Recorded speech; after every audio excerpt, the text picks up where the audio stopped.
Hubo un día en que el cielo respondió con fuego delante de toda una nación. Un día en que el silencio de Dios fue quebrado de forma pública, violenta e imposible de ignorar.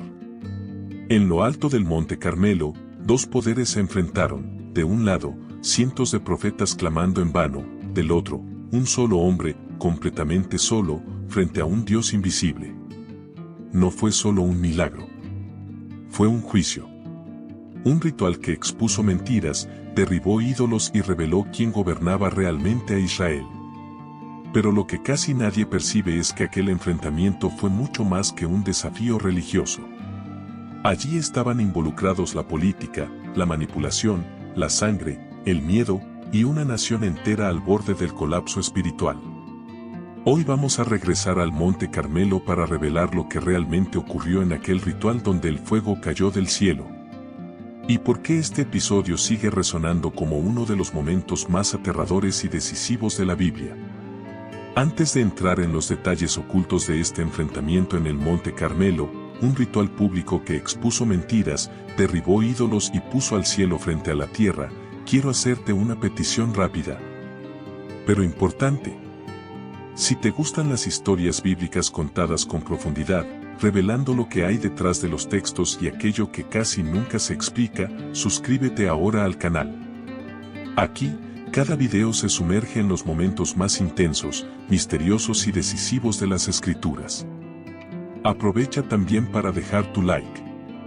Eso ayuda mucho a que YouTube entienda que este tipo de contenido merece llegar a más personas que también quieren comprender los secretos ocultos de la Biblia.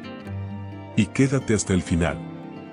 Porque lo que ocurrió después de que el fuego cayó del cielo no solo cambió aquel día en el Monte Carmelo, cambió el destino espiritual de Israel. Para entender lo que realmente sucedió en el Monte Carmelo, necesitamos retroceder algunos años en el tiempo, a una época en la que Israel estaba espiritualmente dividido, confundido y dominado por el miedo. El pueblo todavía pronunciaba el nombre del Dios de Israel, pero sus corazones estaban repartidos entre varios altares. De un lado, la fe antigua.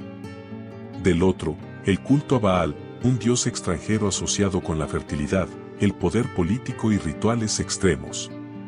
Y en el centro de ese caos estaba el rey Acab, gobernando, pero sin liderar. Porque quien realmente controlaba a Israel en ese momento era Jezabel. Ella había convertido la idolatría en una política de Estado. Se levantaron altares.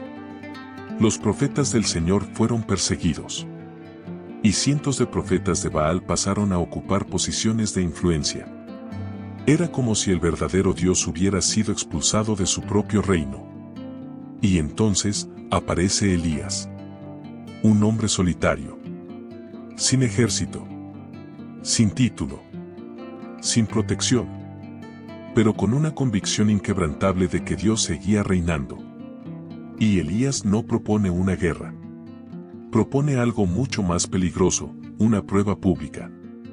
Frente al rey, al pueblo y a 450 profetas de Baal, Elías lanza el desafío que resonaría a lo largo de la historia. Que el Dios que responda con fuego, ese es el verdadero Dios. La multitud acepta. Los profetas de Baal aceptan. El ritual comienza. Y aquí está el detalle que pocos notan. Baal era conocido precisamente como el dios del rayo y del fuego. Es decir, si había un escenario donde Baal debía ganar, era ese. Los profetas comienzan desde temprano. Gritan. Danzan. Invocan. Pasan las horas, y no ocurre nada. El silencio se vuelve incómodo. Entonces, Elías hace algo impensable. Comienza a burlarse. Griten más fuerte, tal vez está dormido. Quizás salió de viaje. O está demasiado ocupado para escuchar. La tensión aumenta. La humillación crece. Desesperados, los profetas de Baal entran en trance. Se cortan el cuerpo. La sangre corre. El ritual se vuelve violento. Pero el cielo permanece cerrado. Ninguna respuesta. Ninguna señal. Ningún fuego. Ahora es el turno de Elías. Y el contraste es impactante. Él no grita, no danza, no entra en trance. Simplemente restaura el altar del Señor, un altar que había sido destruido, olvidado y abandonado. 12 piedras. Una por cada tribu de Israel. Y entonces, Elías ordena que derramen agua. Una vez. 2 veces. 3 veces. La leña empapada. El sacrificio mojado. La zanja alrededor llena de agua. Humanamente, aquello era imposible de encender. Y es justo en ese momento cuando Elías ora. Una oración breve. Sencilla. Sin espectáculo. Y entonces, el cielo responde. El fuego cae. Pero no como una llama común. Consume el sacrificio. Consume la leña. Consume las piedras. Evapora el agua. El pueblo cae rostro en tierra. El Señor es Dios, el Señor es Dios. En ese instante, ya no había duda. No había punto medio. No había espacio para negociaciones espirituales. El fuego no cayó para impresionar. Cayó para juzgar. Y lo que sucede después es tan intenso como el propio milagro. Porque después del fuego, viene la decisión. El Monte Carmelo no fue solo el escenario de un milagro.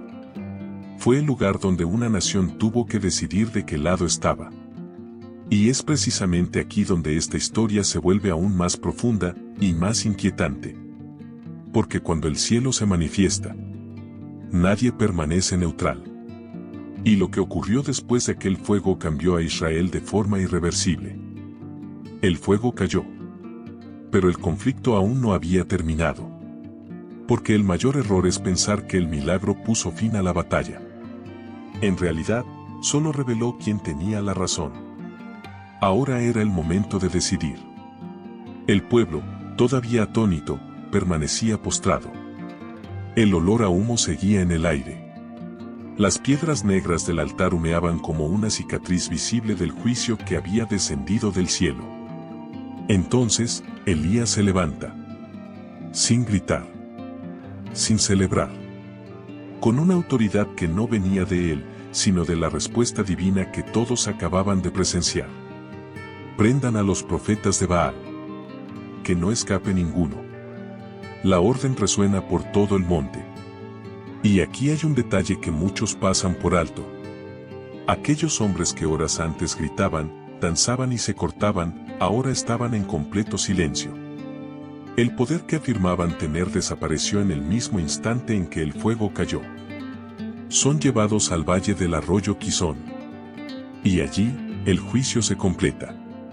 La misma idolatría que había derramado sangre inocente ahora enfrentaba su consecuencia final. No era venganza personal. Era el cierre de un ciclo espiritual que estaba destruyendo a Israel desde adentro. Pero mientras esto ocurría, algo aún más impresionante estaba a punto de suceder. Porque, a pesar del fuego, el cielo seguía seco.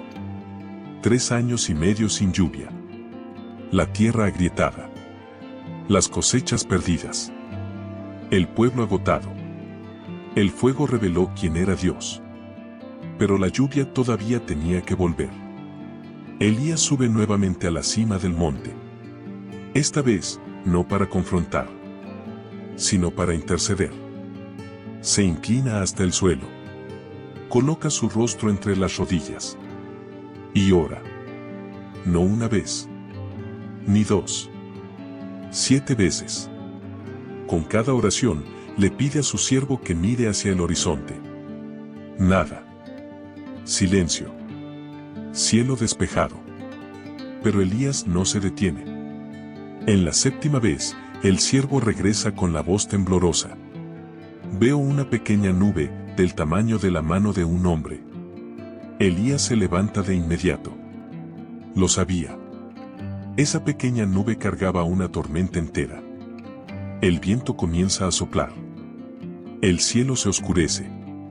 El sonido lejano del trueno resuena. Y entonces, la lluvia cae. Después de años de sequía. Después de idolatría. Después de silencio. La lluvia era más que agua. Era restauración. El mismo Dios que respondió con fuego, ahora respondía con vida. Pero la historia aún guarda un último detalle poderoso. Mientras Acab corre de regreso al palacio, Elías, fortalecido por el Espíritu, corre delante del carro del rey. El profeta delante del trono. Una imagen simbólica e inquietante para cualquier sistema corrupto. Cuando Dios habla, ningún poder político camina delante de la verdad. El Monte Carmelo no fue solo un espectáculo sobrenatural. Fue el día en que los ídolos fueron expuestos. Los falsos profetas fueron silenciados. El cielo respondió públicamente. E Israel tuvo que decidir de qué lado estaba. Y esa decisión sigue resonando hasta hoy. Porque siempre llega un momento en que el fuego cae. Y cuando eso sucede, ya no hay espacio para la indecisión. El fuego que cayó en el Monte Carmelo no fue solo un milagro aislado. Fue una respuesta directa del cielo a un reino sumido en confusión espiritual, manipulación e idolatría. Aquel día, Dios no solo respondió con fuego. Expuso mentiras, silenció a los falsos profetas y dejó claro que ningún ídolo, por más poderoso que pareciera, puede resistir la verdad. Pero la historia de Elías no termina ahí. Si este contenido te ayudó a ver la Biblia con más profundidad, misterio y contexto, suscríbete al canal ahora mismo y deja tu like en el video. Aquí, cada contenido revela lo que muchos prefieren no explicar. Detrás de aquel enfrentamiento público, había una fuerza aún más oscura operando en los pasillos del poder en Israel. Una mujer que odiaba a ese profeta, que sostenía el culto a Baal, y que convirtió la fe en una herramienta de control. Si quieres entender quién estaba realmente detrás de la corrupción espiritual que llevó a Israel al límite y conocer la historia completa de la mujer más temida de la Biblia, te invito a ver ahora el video. Jezabel, la mujer más oscura de la Biblia. Está apareciendo en tu pantalla en este momento. Haz clic para verlo y continúa esta travesía por los rincones más sombríos de las Escrituras. Deja también tu like, eso ayuda al canal a crecer y a llevar estas historias a muchas más personas. Nos vemos en el próximo misterio.